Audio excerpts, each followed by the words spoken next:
that still has great credibility if you see it in the light, for instance, of more contemporary developments. Look at the near-death experience in the United States. Something like 13 million people in the United States say they've had near-death experiences. They've seen this white light. They believe it to be some form of miracle. So the idea that in the first century, when they had none of this scientific insight and they had none of these hospitals or whatever to save them, that people thought it, actually makes a lot of sense. Doesn't make them fraudsters or shysters. It actually makes them genuine people who thought they'd witnessed a miracle. Whatever the circumstances, if Jesus was alive, then he and his disciples face a serious problem. If Jesus was placed in the tomb and somehow was revived, he himself would certainly think that was an act of the grace of God. I came right to the bars of death and was brought back. But now there's a practical problem. It's a political problem, actually. Romans basically do one thing to messiahs. They crucify them. If Jesus did indeed survive crucifixion, either through resurrection, as the Bible tells us, or more controversially, through resuscitation, then he is once more a condemned man. The Bible is said to solve this problem with a miracle called the Ascension. Jesus is taken bodily into heaven.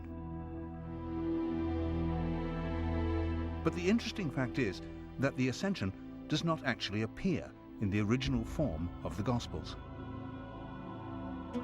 The Ascension references in Mark are among the verses which, as we've seen, were added 200 years later. There is one line in Luke which reads, "and was carried up into heaven." But again, this does not appear in all Bibles. It was in fact inserted, simply because the Ascension is referred to in a later book of the Bible, the Acts of the Apostles, and it's always been assumed that Luke was the author of the Acts.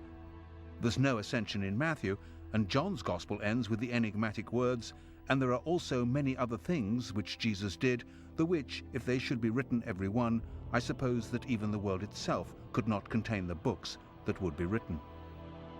So what was it that Jesus did? One of the stories that emerges from this question depends upon the idea that Jesus' relationship with Mary Magdalene was a very special one. If you read John's Gospel, the first person who saw the risen Christ, i.e. the first Christian, was Mary Magdalene. So I think when the church tries to sideline the idea that Jesus had relationships with women, that he had close relationships with women, it's laughable, really. I mean, it's part of this problem that they always say that that the thing that non-believers find hardest about Jesus was his divinity, and the thing that Christians always find hardest about Jesus was his humanity. I mean, he was a man. I'm perfectly happy with the concept that Jesus had a relationship with Mary Magdalene, that it was long and important and, was one of the dominant things in his life. He was human. The idea, of course, that Jesus may have had a very special relationship with Mary may be offensive to many Christians, but some historians have gone even further. They've suggested that Jesus and Mary might have married, that they might even have had children. So if we're trying to find out where, in his flight from the Romans, Jesus could have gone, perhaps we should start by finding out where Mary went.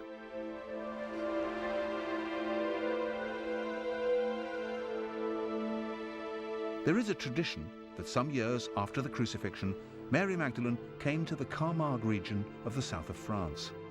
Here she lived and died, and the Basilica Sainte Marie Madeleine is a shrine to her memory. This was the center of what became known as the cult of the Magdalene. The cult of the Magdalene was very powerful in France up until the Middle Ages. The faithful wanted to believe in a mother figure, and the church were very anxious that they should not believe in Mary Magdalene as having been a mother figure for obvious reasons, which were that she might have been the spouse of Christ, that she might have had his child, that she might have produced a bloodline.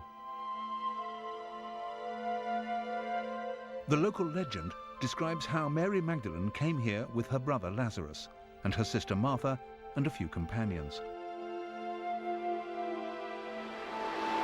If the relationship between Jesus and Mary was as close as some sources suggest, perhaps one of those companions, traveling incognito for fear of arrest by the Romans, was Jesus himself. Jesus could have taken ship at Caesarea or one of the smaller ports up the Syrian coast, and he could have left for another life. And he could well have arrived, as a lot of people believe, in this part of France and begun a new life. He could even have brought his family with him. So these stories could have a historical foundation. After her death, Mary Magdalene's relics were placed in a sarcophagus and then hidden. It was not until 1279 that they were rediscovered, and this basilica was built for their safekeeping. Sealed within the crypt, in the center of the church, is what is claimed to be the skull of Mary Magdalene.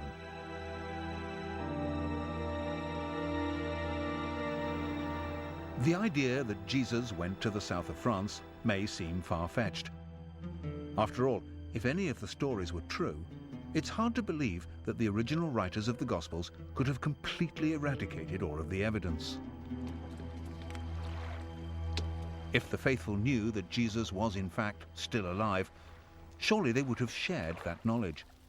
And surely they must have hoped that at some time in the future it would have been safe for Jesus to return. And evidence for that hope should be somewhere in the original text. The disciples were expecting Jesus to return. They were expecting what has become known as the second coming. And this was not necessarily going to be a miraculous return. Jesus definitely went away. Whatever view of resurrection you take, resuscitation or divine miracle, in the traditional sense of belief in resurrection, he goes away. He says, I'm going away. The disciples say, can we come? He says, no. And he says, I'm going to come again. Now, what's interesting about that is normally, if someone says they're going away and they're going to come back, and you're sort of looking at your watch or your calendar wondering, okay, he said he went away, he's going to come back, you would take it in that everyday sense. The concept of the heavenly second coming, of Jesus returning on the day of judgment, was only created after it was clear that Jesus had not returned in that everyday sense. But if Jesus did decide to leave Palestine, France still doesn't seem like a likely destination. It was, after all, a Roman colony. Some claim that if Jesus did survive the crucifixion, his first priority would be to escape from the clutches of the Romans. Jesus, I think, would have to leave the territory. And we have to ask the question, where would he go? And you just look at a map. Palestine is on the far eastern border of the Roman Empire. If you go west, you're going right into the heart of Roman territory, where we have our 15 legions stationed around the world. If you go east, you're crossing over into Parthia, and you're going towards Persia eventually, and India and Afghanistan, that direction. But apart from escaping rearrest, why would Jesus travel east? And how would he get there?